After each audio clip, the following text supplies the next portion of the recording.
Bonjour à toi. Alors après la vraie mauvaise, fausse, bonne nouvelle, on doit plus mettre nos masques dans les endroits où il y a personne en fait, hein, en plus en automne, je peux te dire qu'il n'y a pas grand monde dans les rues.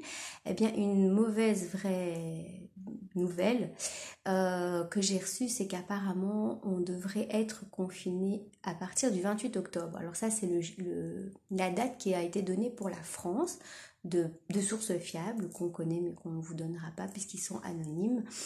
Donc voilà, il faut savoir qu'en Belgique, ça suit souvent la France, hein, 1 à 2, 3 jours après, c'est juste une question de jours.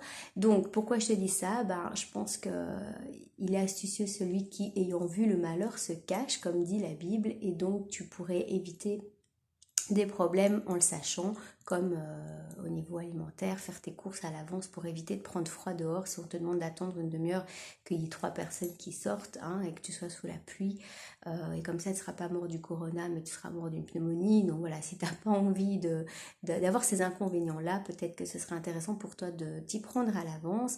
Si tu as des personnes âgées dans les homes, si tu as un travail aussi qui dépend de tout ça, bah, peut-être que le fait de le savoir à l'avance, ça pourrait te permettre de ne pas être au pied du mur et de prendre tes dispositions. Voilà, c'est tout ce que je peux te dire aujourd'hui. Et ce que je voudrais te dire quand même encore, c'est qu'il faudrait quand même s'accrocher émotionnellement parce que ça risque de durer des années. Et donc, comme on n'est pas sorti de l'auberge, eh bien, c'est de vraiment penser par rapport à toi-même à comment vivre cette situation au mieux possible en attendant que la majorité des personnes se réveillent. Parce que finalement, je pense que les personnes dites éveillées, eh bien, elles ont un travail d'information à faire, mais c'est aussi un travail pour sortir du jugement, pour éviter d'être dans le séparationnisme. Parce que finalement, ce qu'un manipulateur veut faire pour régner, bah, il faut diviser, et donc c'est de pouvoir faire des clans. Et donc les clans pro-masque, anti-masque, tout ça, ça joue vraiment le jeu de l'État. Donc un conseil que je vais te donner aussi vraiment, et que moi j'applique, hein, parce que c'est aussi, ouais, des fois ça m'énerve, hein, de voir qu'il y a des personnes qui ne voient pas finalement, mais il faut se rappeler qu'on est tous un jour ou l'autre dans ce qu'on appelle une zone d'aveuglement ou dans le déni. C'est humain.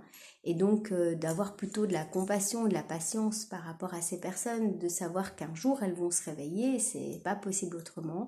Il y a aussi un problème d'ego aussi où bah, on n'aime pas trop avoir tort et que l'autre ait raison. Donc si on n'est pas dans ça, de se dire qu'il faut absolument qu'on ait raison et que c'est très bien finalement si on se trompe, hein, ce serait magnifique, on ne demanderait que ça. Et donc voilà, de travailler aussi, en plus de prendre tes devants, de travailler aussi sur le fait de ne pas être dans le jugement par rapport aux autres. Et nous, on est plusieurs en Belgique à mettre en place une plateforme pour donner des outils aux personnes qu'elles puissent éveiller leurs semblables sans avoir une intention de les éveiller. Et donc juste par plein d'outils qu'on connaît, nous, en tant que spécialistes de la sortie de l'emprise. Voilà, sur ce, je te souhaite une bonne journée, accroche-toi bien, prends bien soin de toi et prends la vie comme elle vient et vois aussi les bons côtés. Pour moi, personnellement, dans le confinement, c'est aussi être face à soi-même, c'est aussi prendre du temps pour soi. Donc voilà, je te souhaite une bonne journée et à bientôt.